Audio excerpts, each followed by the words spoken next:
Hey mga mare, for today's video ay gagawa naman tayo ng pang merienda. Kaya kung nagsasawa ka na sa leche flan, ay dito ka na sa ating Milo flan. Kaya kung nais mo itong gawin, ay tapusin mo ang video na ito. Sa isang mixing bowl nga po ay maglagay tayo ng 2 sachet ng Milo. Ito po ay 24 grams lamang. Ay ari nga hong Milo binapapako to dati nung bata ako napakasarap talaga. At ayan, pag nailagay na po natin ang ating 2 Milo ay sunod naman po nating ilagay ang ating isang sachet ng white jelly powder. Take note po mga mare, unflavored po ang ilagay natin na powder. At isunod na po nating ilagay ang ating 3 cups of water. At atin nga lang hong ibuhos dito. O diba, akala natin ang Milo is pang timpla lang. Pero pwede rin natin siyang i-upgrade. At kapag nailagay naman na po natin ang ating water, ay haluin naman po natin ito ng mabuti. Saktong-sakto ito dahil tsak na magugustuhan ito ng ating mga anak. After naman po niya ay maglagay naman tayo ng isang lata ng condensed milk na Alaska. Ayan. So, ang ginamit ko lamang po na condensed milk dyan ay 206 grams. After naman po niya ay maglagay naman tayo ng isang lata ng evaporada. Ito po ay 360 grams. Sakto lang yan dahil mas magiging creamy pa po ang ating gagawin na Milo flan. At kung nais mo pa maging updated sa mga videos kagaya nito ay pumunta ka lang sa Ang Sarap Kitchen Facebook page,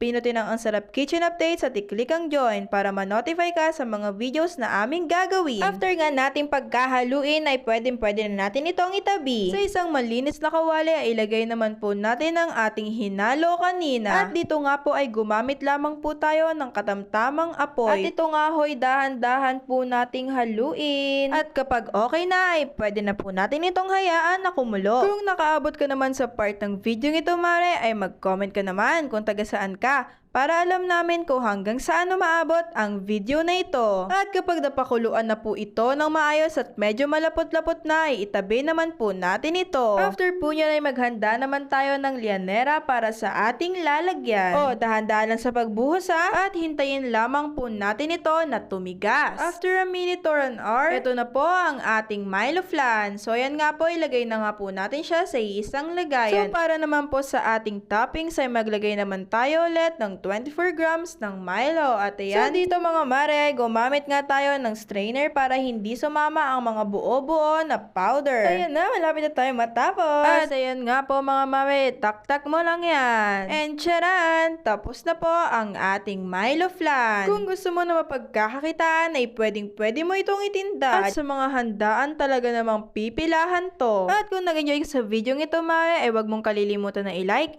i-share yung video natin at paki-follow na rin ang ating Facebook page, Ang Sarap Kitchen.